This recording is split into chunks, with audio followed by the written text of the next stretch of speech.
Eu cumprimento a todos com a paz do Senhor Jesus. Amém, meus irmãos? Abre comigo as suas Bíblias no Evangelho do Senhor Jesus, escrito por Lucas. Desde já quero magnificar o nome do Eterno Deus, pela vida do pastor Fredinho, juntamente com sua esposa, sua família, todos os membros do congregado, todas as pessoas que estão presentes, as autoridades, toda a organização desse congresso. Que Deus seja louvado.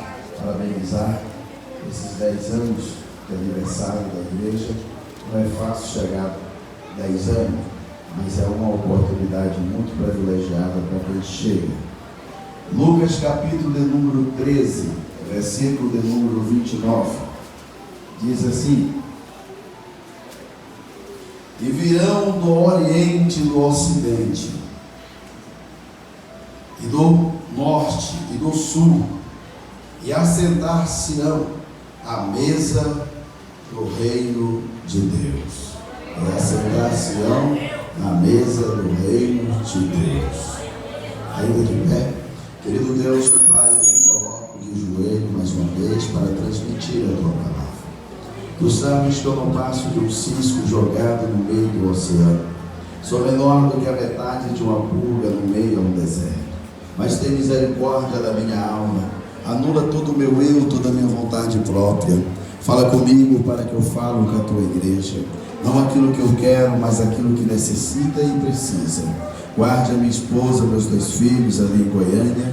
É que eu te peço e te agradeço. Amém. Podeis tomar os seus assentos. Quero louvar ao nome do Eterno Deus pela vida da cantora, esta mulher guerreira que louvou a Deus com alegria. Que Deus seja louvado na sua vida de maneira especial. Nós vamos fixar hoje na palavra mesa. Ontem nós chegamos até onde Jesus fora batizado, chegou ao Jordão para ser batizado por João Batista. E nós vamos partir desse local até chegarmos nesse texto que está aqui, Lucas capítulo de número 13, versículo de número 29. Jesus, aos 30 anos de idade, Jesus direciona para realizar aquilo que ele veio fazer. Ele larga a pequena cidade de Nazaré e vai revelar ao universo o que ele veio fazer. E Jesus caminha em direção ao Jordão.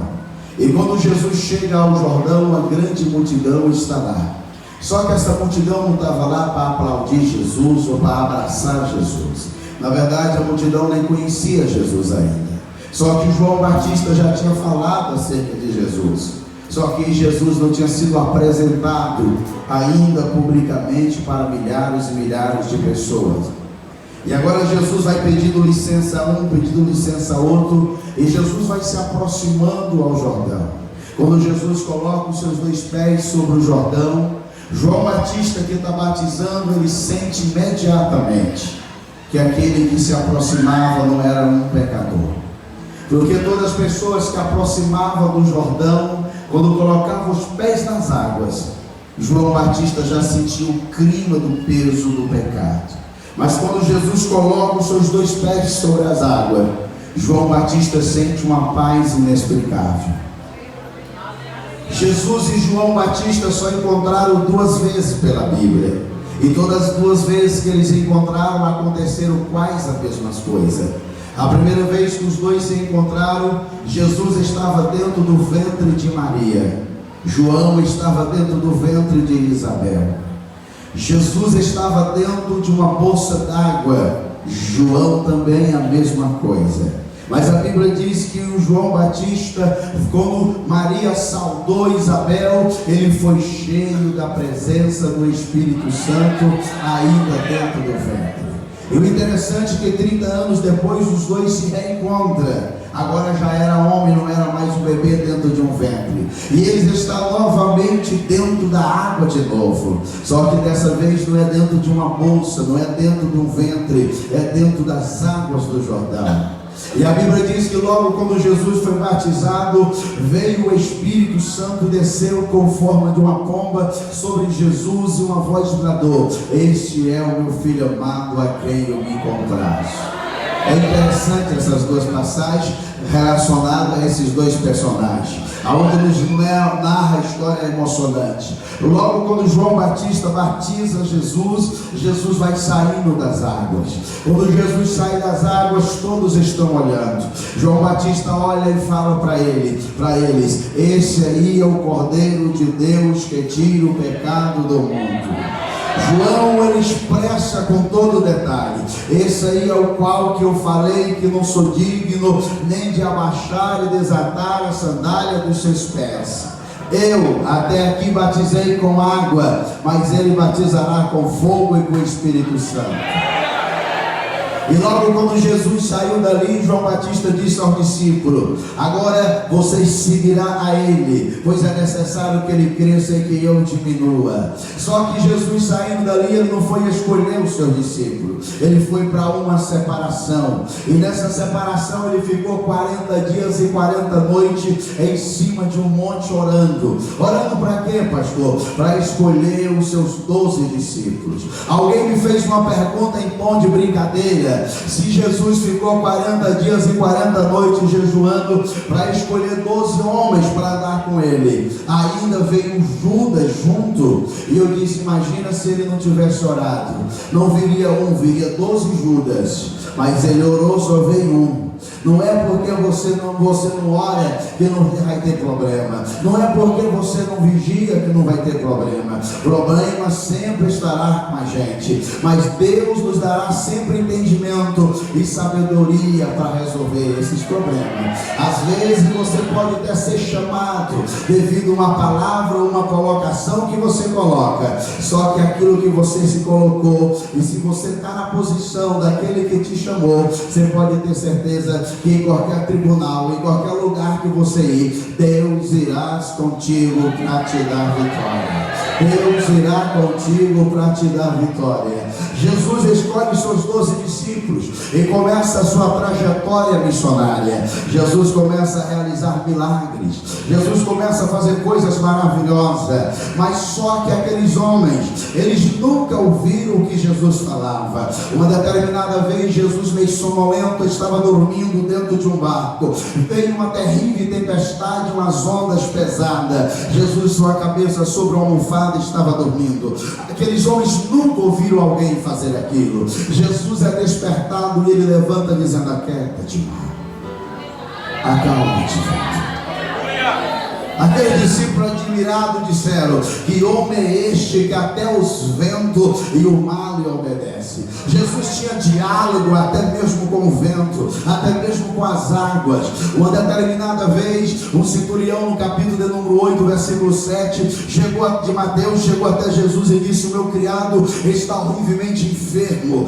Vai, eu rogo que o Senhor vá comigo. Jesus estava indo, só que antes de Jesus ir, Jesus disse: olha, eu irei e lhe darei saúde. Nenhum homem que permeou essa terra pode falar isso. Jesus estava dizendo: eu irei e eu mesmo darei saúde. Não vou levar ele a um hospital, a um laboratório. Eu irei e eu mesmo lhe darei saúde. Olha a colocação de Jesus. Pegaram uma moeda, apresentaram perante Jesus e disseram: certa expressão, é lícito fazer isso ou fazer aquilo. Jesus disse: que rosto está estampado nesta moeda? O de César. Então dá o que é de César e a Deus o que é de Deus. Interrogaram Jesus 123 vezes em interrogação direta, e Jesus sobressaiu a cada um. Uma vez mandaram um soldado para prender Jesus. Quando os soldados chegaram lá, ficaram alunos de Jesus, pararam, colocavam a mão no rosto e, impressionado com as palavras de Jesus,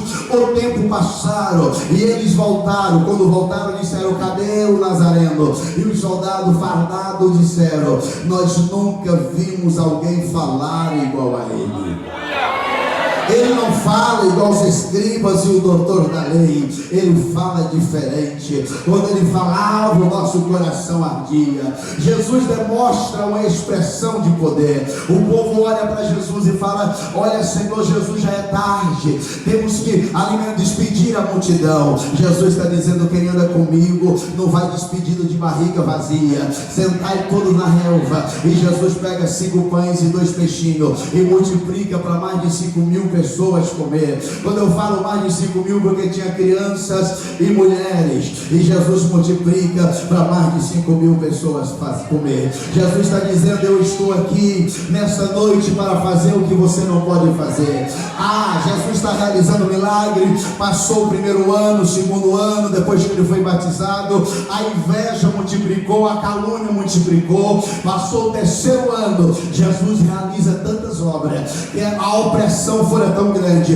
Pegaram Jesus e prenderam Jesus. Mas interessante, Malco foi convidado, João capítulo 18, versículo 10, versículo 8 e 10. Malco foi convidado para escrever, fazer um relatório acerca de Jesus. Quando Malco está lá para fazer o relatório, Pedro arranca de uma espada e tira a orelha direita de Malco. A Bíblia faz questão de falar que a orelha era direita. Por quê? Porque lá em Levítico está escrito na lei, dizendo assim: quando um homem for ungido para trabalhar na obra do Senhor, no templo, ele ungirá o dedo polegar da mão direita, do pé direito e a ponta da orelha direita. Quando a orelha de Malco é tirado, era Malco sabendo que ele jamais poderia trabalhar na obra. A outra coisa, Malco era servo do sacerdote, estava estudando para ser um sacerdote, e ele jamais poderia ser sacerdote,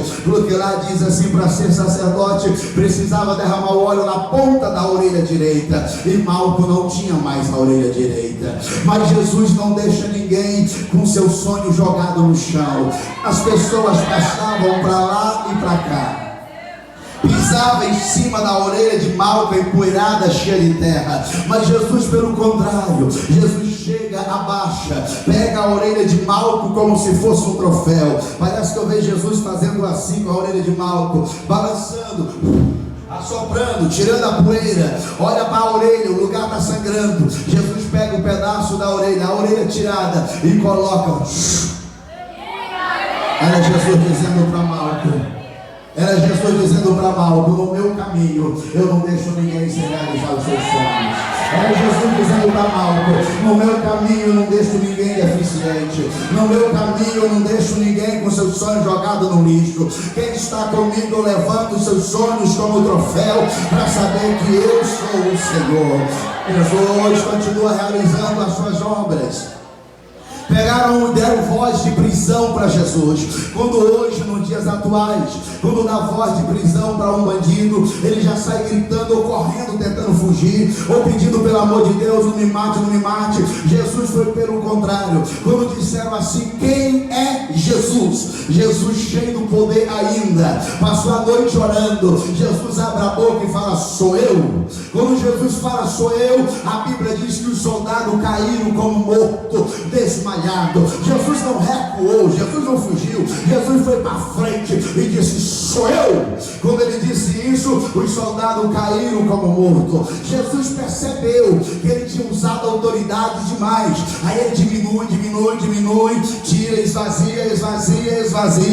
Quando os soldados levantaram e disseram novamente: quem é Jesus de Nazaré? Agora Jesus já fala num tom mais calmo, porque Jesus sabia, se ele usasse um tom mais alto, eles não iam desmaiar, eles iam morrer. Aí Jesus fala num tom mais calmo: já falei que sou eu. Há momento que você tem que ter o tom. Há momento que você tem que ter o tom. Há momento que o seu tom se eleva, mas há momento que o seu tom de voz tem... por que, pastor? Porque de você sai autoridade, porque de você sai poder. Pegaram corda, amarraram Jesus. O que eram as cordas perante aquele que é criador dos céus e da terra e de tudo que existe? A corda seria como nada. Jesus é levado, passa por 7 julgamentos todos irregular, mas Jesus enfrenta todos eles. Jesus agora está na cruz. estou resumindo essa parte. Jesus agora está na cruz do Calvário, capítulo de número 19 do Evangelho escrito por João, versículo de número 28. Jesus repara tudo que tinha falado acerca dele, e vendo que tudo que falaram acerca dele tinha cumprido, Jesus abre a boca e fala: Pai, olha o que Jesus fala: está consumado, tetelestai, está pago a dívida, está rasgado a dívida, ninguém mais tem dívida, eu pago a dívida do pecado, eu elimino a dívida da escravidão. Quando Jesus fala essas palavras, eu acho interessante a cruz.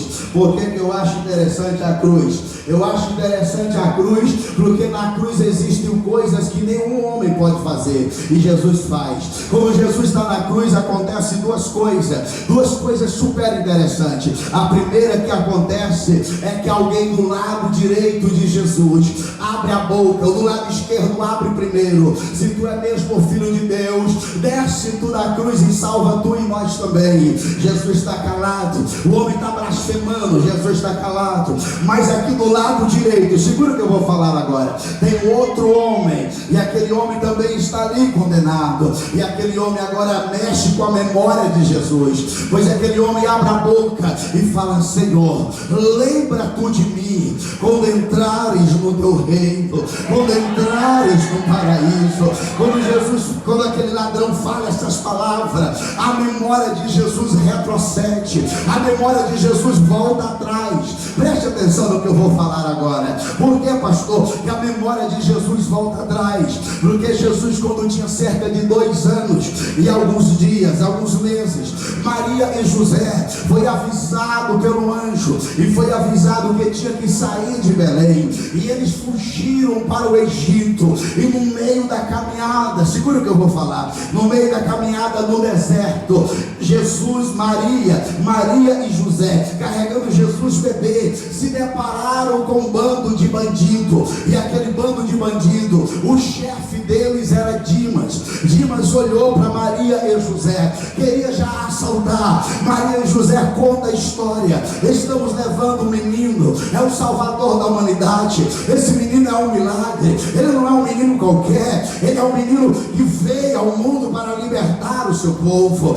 Quando Dimas ouve aquilo, Dimas olha para eles, Maria e José, e Dimas fala: não siga a viagem hoje, fica aqui na minha tenda, porque vocês podem ser devorados por feras ferozes ou por ladrões. Passa a noite aqui e amanhã vocês vão. Jesus, bebezinho, Maria e José estavam ali, entraram dentro da tenda. Amanheceu-se o dia. Quando Maria e José estão saindo com a criancinha nos braços, Dimas sai, olha para Maria e olha para José, e Dimas abre a boca dizendo assim: ei, diga a ele para lembrar de mim na minha morte.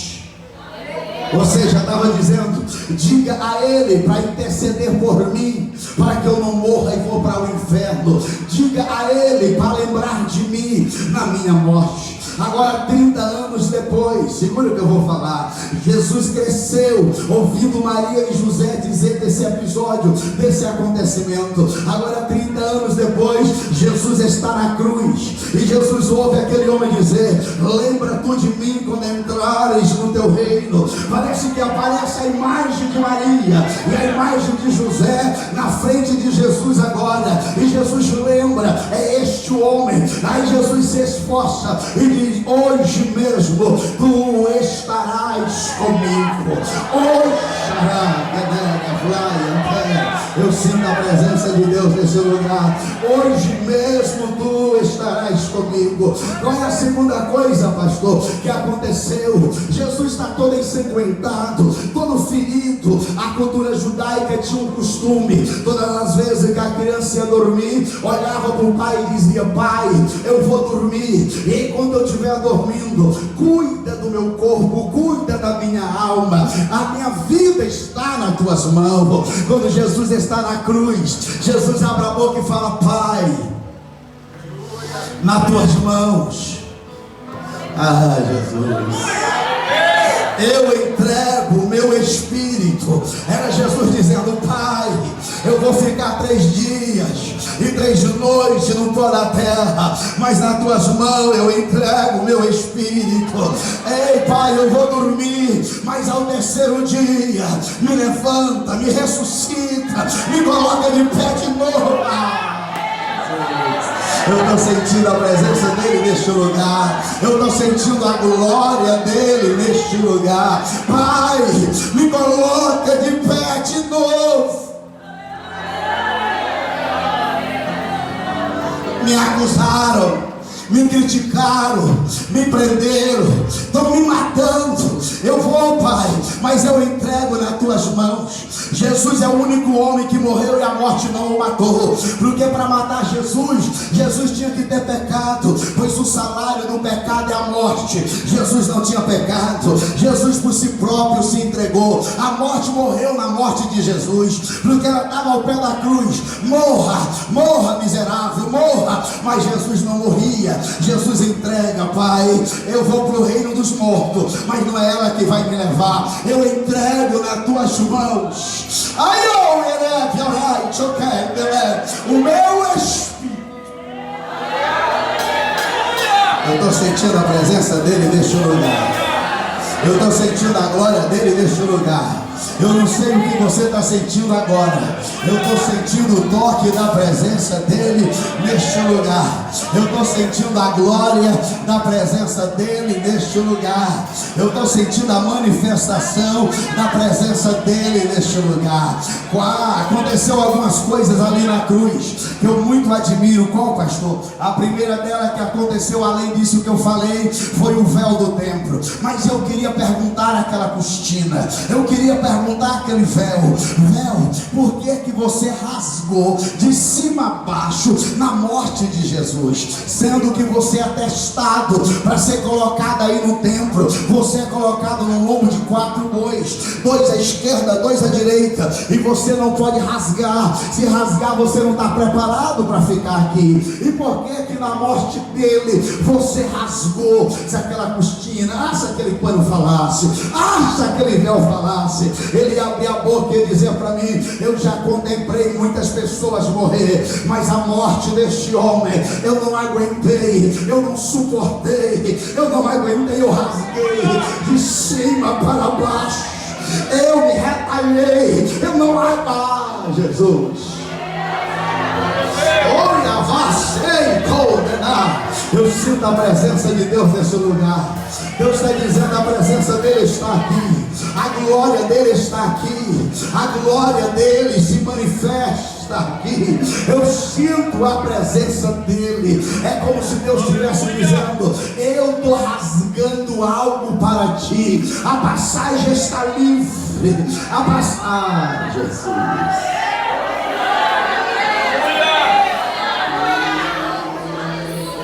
A segunda coisa que aconteceu ali na morte de Jesus, que eu queria perguntar o que, pastor? Eu queria perguntar ao vento, por que que na morte de Jesus você ficou nervoso, ficou furioso, ao ponto de causar terremoto? O vento ia olhar para mim. Uma determinada vez eu fui testar para ver se ele era o Messias, que tantos falavam. Ele estava dentro de uma embarcação pequena. Sabe o que? O vento falando. Sabe o que eu fiz?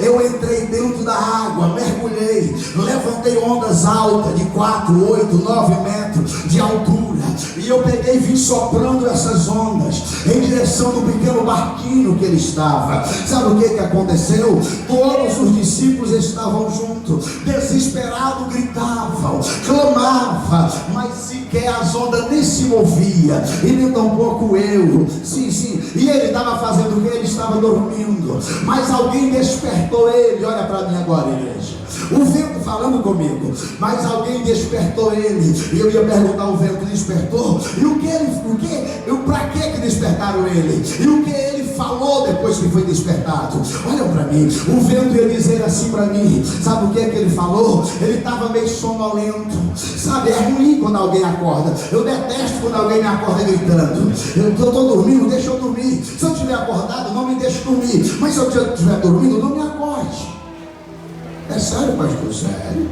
Se eu estiver acordado, não me deixe dormir. Mas se eu estiver dormindo, não me acorde. É o meu lema. E despertam Jesus.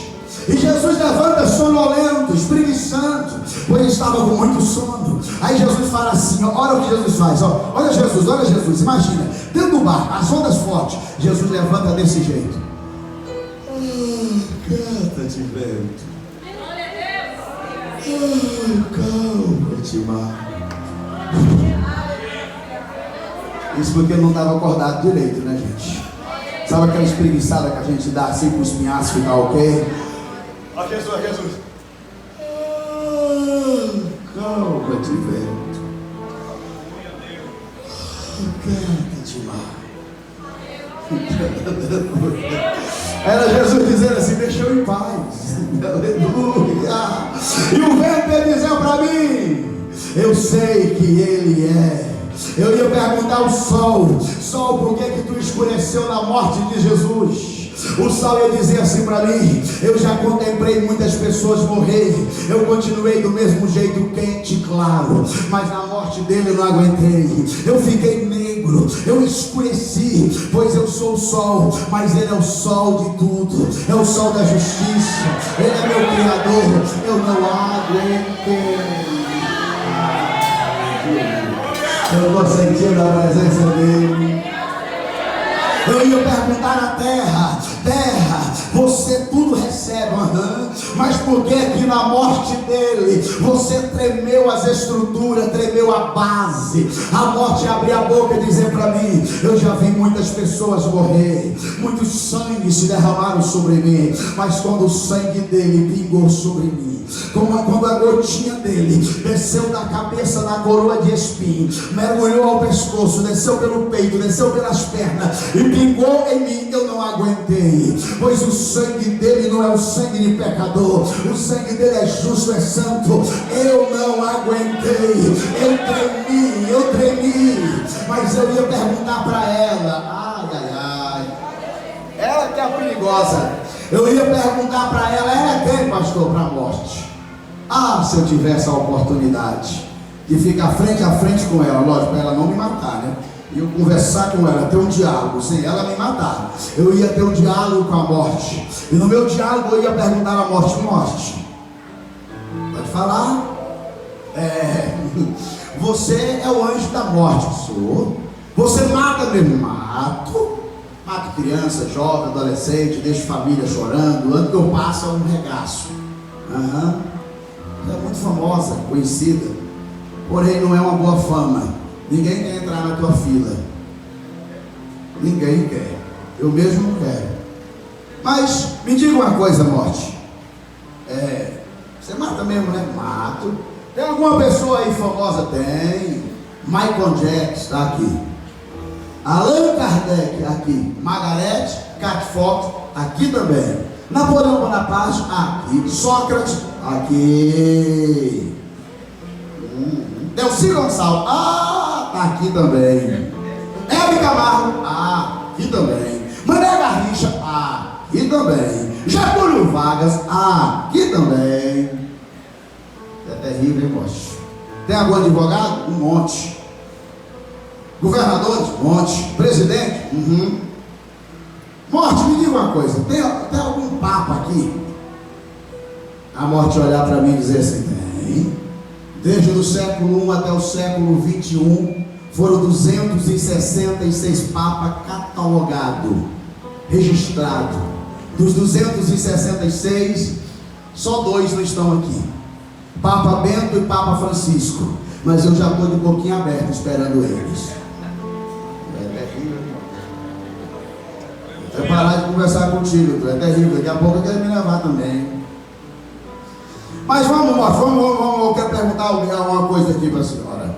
Sei que você é poderosa, mas eu quero perguntar uma coisa. As mulheres estão dizendo assim, pastor, não podia ser Senhor não, se falar Senhora, a morte. Vamos colocar só morte mesmo, tá bom, né? Vou perguntar uma coisa. Você tem a lista de tudo aí? Tem. Todos aqui que já morreram tem a lista.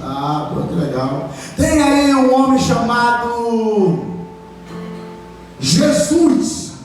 Aqui. Jesus Antieta, Jesus Corcovado, Jesus Maria. Esse aí não, morte. Diga para mim como é que ele morreu então. Eu vou dizer como ele nasceu. Ele nasceu através de uma visão.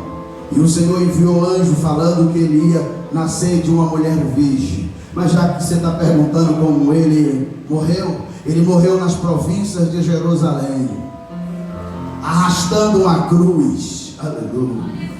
Uma coroa de espinho na cabeça. Nessa hora a morte ia mudar o semblante e olhar para mim com o semblante meio caído. Eu ia continuar dizendo: ele está aí. A morte ia dizer para mim: ele passou aqui, mas não foi eu que trouxe. E como é que a senhora, senhora de novo, agora já a senhora mesmo, mas como é que a senhora deixa ele entrar no teu reino sem tu convidar e sem tu trazer? Ele entrou. Morte, a senhora está dizendo que ele entrou aqui. Diga-me uma coisa: eu já toquei em alguns defuntos na terra, os pés são gelados e frios. Diga-me como eram os pés dele, como era ele aqui. E a morte tinha que olhar para mim e dizer: Apocalipse, capítulo de número 1, oh Jesus, versículo 12, 13, 14 e 15. Os pés dele eram como latão reluzente, refinado em uma fornalha. Os seus olhos eram como chama de fogo ardente. Seus cabelos semelhantes aos raios do sol. Seu rosto brilha mais do que o sol. No peito dele tem um peitoral com o nome de todas as pedras preciosas. Sobre a coxa dele tem um nome direito dizendo: este é Rei dos Reis e Senhor dos Senhores. E o que mais, morte?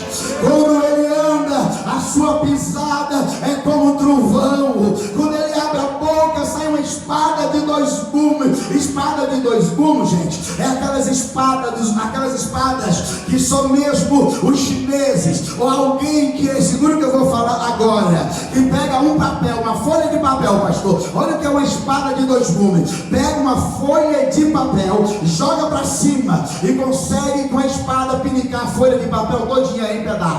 Antes dela cair no chão, isso é espada de gume afiado, que consegue cortar a folha de papel voando no ar, para lá e para cá. Quando ele abre a boca, é como se sai uma espada de dois gumes, que corta para lá, que corta para cá. Jesus, eu estou sentindo a presença. Eu estou sentindo a presença dele. Eu ia olhar para a morte, eu ia dizer: morte!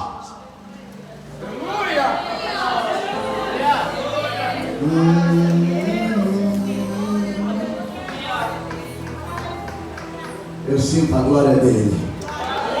E o que mais ele fez aqui?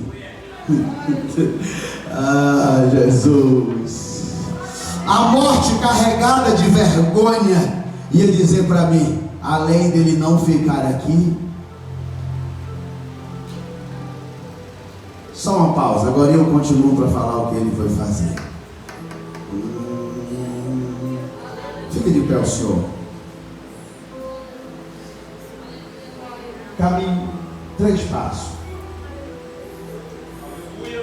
Parou.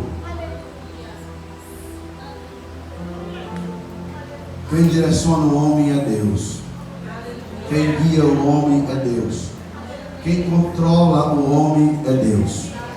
Quem promete na vida do homem também é Deus. E quem cumpre também é Deus. Alguém está me olhando e está dizendo: isso tudo, pastor, tudo. Porque tudo está no controle de Deus. Nada sai do controle de Deus. Por mais que a gente pense que está descontrolado, Deus está dizendo: eu nunca perdi o controle. E Deus manda dizer a ti uma certa palavra assim. Deuteronômio capítulo 28, versículo 7. Aguarde, anote. Deuteronômio capítulo 28, versículo 7. Lá está escrito assim: se o inimigo vier contra ti por 7 caminhos. Se o inimigo vier contra ti por 7 caminhos. Não.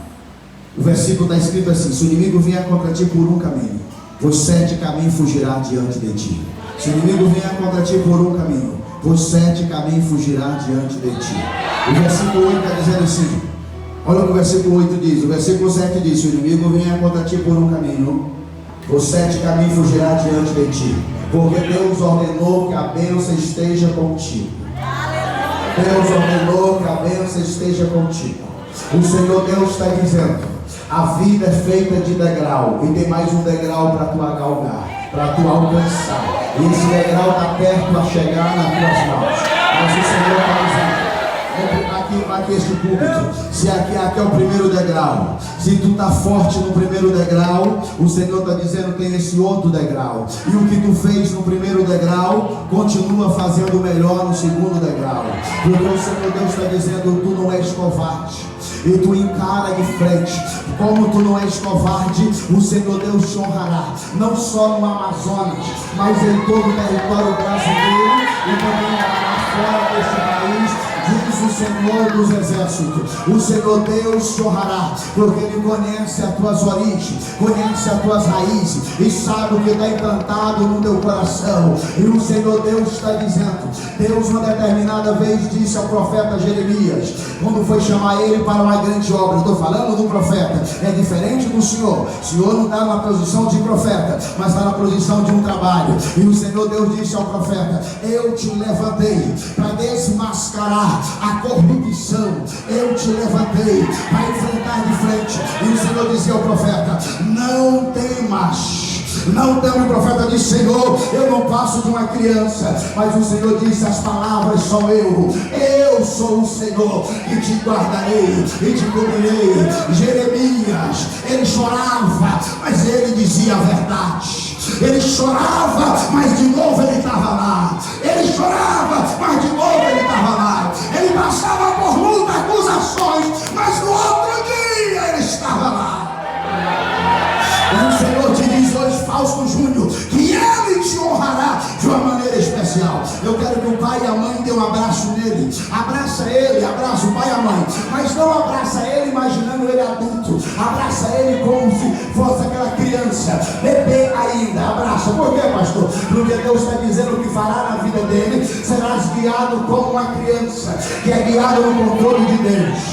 Alô, minha flash, calma, whatever eu quero, doleira, show, ayalaia, flow, pegaia, turicou, demetria, ayalabra, toremia.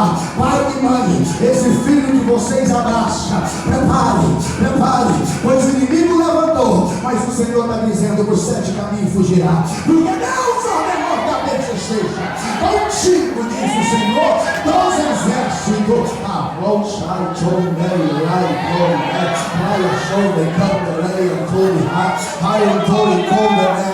Assim como vocês dois se abraçam a Ele, o Senhor abraça a causa dele e abraça a bandeira da vitória.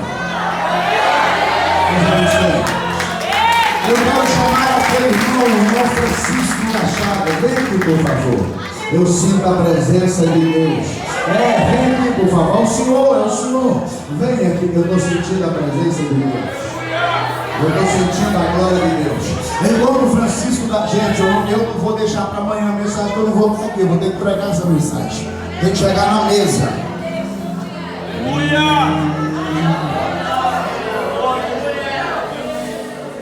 Enquanto o senhor Francisco da Chaga chega aqui, eu quero chamar uma jovem por nome de Lohane Souza.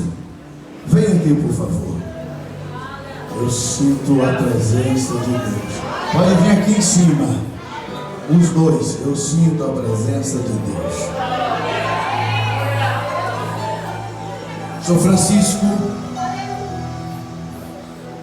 O Senhor Deus me colocou algo no meu coração. E o Senhor dizia: pede Ele para cantar o hino do unário, da harpa. E se Ele conseguir cantar, tu entrega para Ele o que eu propus no teu coração. Para Ele cantar tocando a gaita. O senhor consegue? Não pode ser corinho, tem que ser da harpa. O senhor consegue? É um desafio.